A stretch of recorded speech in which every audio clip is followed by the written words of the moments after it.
Yo, what's up mga boss? So yun, for today's video mga boss, mag-install tayo ng stainless footrest ni Stacy. So papakita ko sa inyo kung ano yung stainless footrest ni Stacy mga boss, and maglalagay tayo ng SGP parts niya.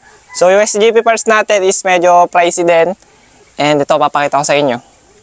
So ayun mga boss, bali ito na yung stainless footrest ni Stacy. So foldable yan. Yan o, kita nyo, foldable. Tapos ito yung sinasabi ko sa inyo na SGP parts.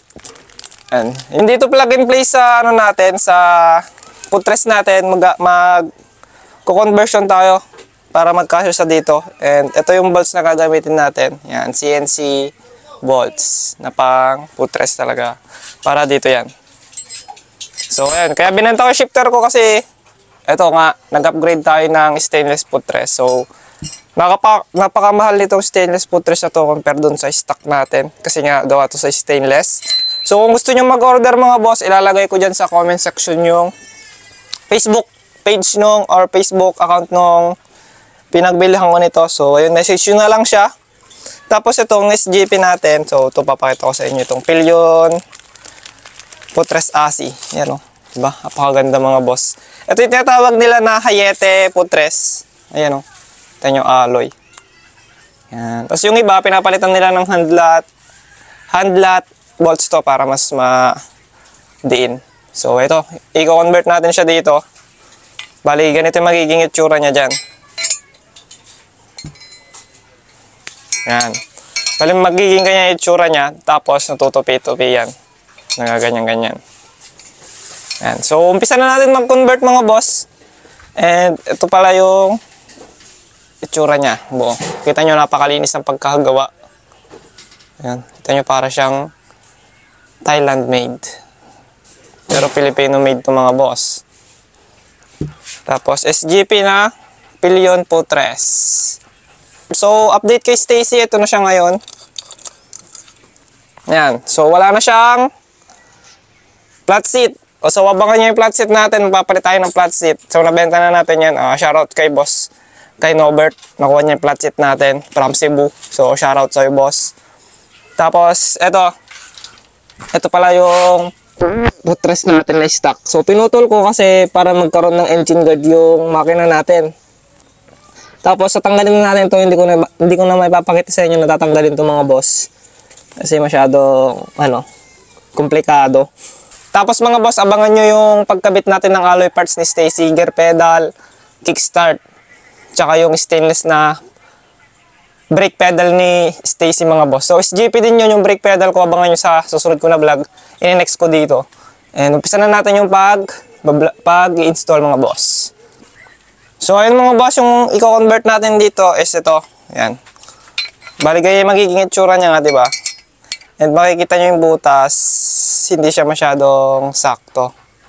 Yan o. Hindi siya mapapold na ganito. Kagaya sa inano natin. So, kailangan natin siya magbawas dito. And babawasan natin to. Babawasan natin itong kanto para mag-play siya mga boss na nagpo-fold. So, ayun mga boss, sa pagko-convert nito is yung isang footrest lang yung may problema. Itong sa may side stand na may pwesto. So, ito yung itsura niya. Ayan o. Kita nyo, nagpe-play siya mga boss. Ayan. So, sa kabila lang tayo magko-convert. Dito. Para mag-fold siya. So yung mga boss, habang binabawasan yung kanto niyang footrest natin, assemble na natin tong isang footrest, tong plug and play lang. Lagay na natin tong spring niya and yung lock. So umpisan na natin yung paglalagay.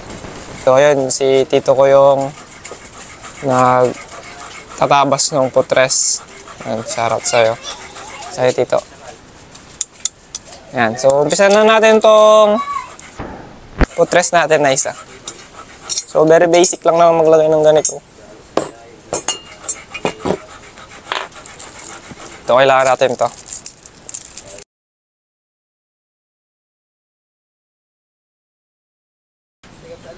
Oh, so ayun, may problema tayo mga boss.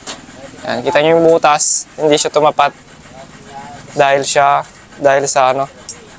dito. So dahil dito, tumatama yung kanto niya dito. So kailangan din natin itong bawasan. So yun mga boss, bali okay na to. Itong footrest natin, ayan, napapold na. Yan. Napopold na siya. Kasi ito din napopold na. So, ang problema na lang natin is itong kasama niya. Yan. So, sumasagi ito sa may dito. Sa may footrest natin dito. Dapat isakto lang natin siya. Ito. Napapansin nyo mga boss, ito. Yan. Kaligay yung itsura niya. Tapos, ito yung sa likod. Yan. Kailangan natin itong isunod sa pattern. Yung bracket niya, isunod natin sa pattern na yan. So, tatabasan natin ulit ito, tapos install na natin yan sa susunod. So yun mga boss, bali ito yung tatabasin natin. Yan, kung nakikita nyo, ito yung itong pattern na to. Yan, hinulman na natin siya sa may footrest natin. Dito. Yan. So, ayun yung babawasan. Yan, kasi sobra. So, isang basic conversion lang naman. Yan. So, tanggalin na natin. Gagrinder rin to. Nitito ko. Yan.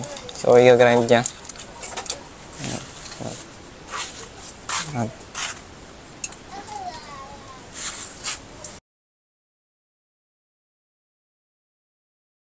So, ayun mga boss. Bali, okay na. Yan. Na-grind na rin natin dito. Tapos, ito. Yung lock niya. Kunin na lang natin. Pasensya na kayo sa kumandumi. So, lagyan na natin ng grasa para tumagal.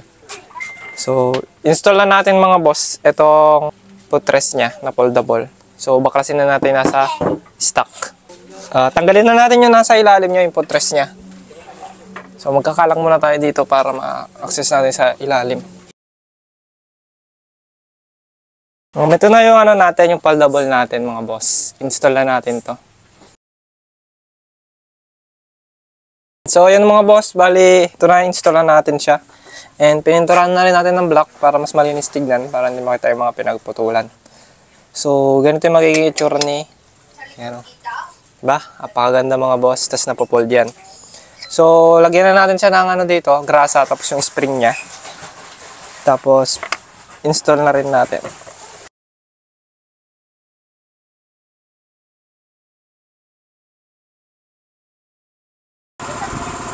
So, ayun na mga boss, bali functional na siya. Yan. Sa kabila. So, ilagay na natin itong lock ng bolts. Dito sa ilalim.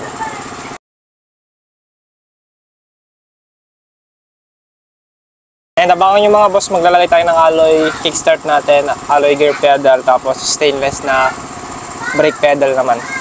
Mga boss, bali ito yung naging itsura niya sa motor natin. Yan, itsura niya. Yan, dito sa kabila. Yan.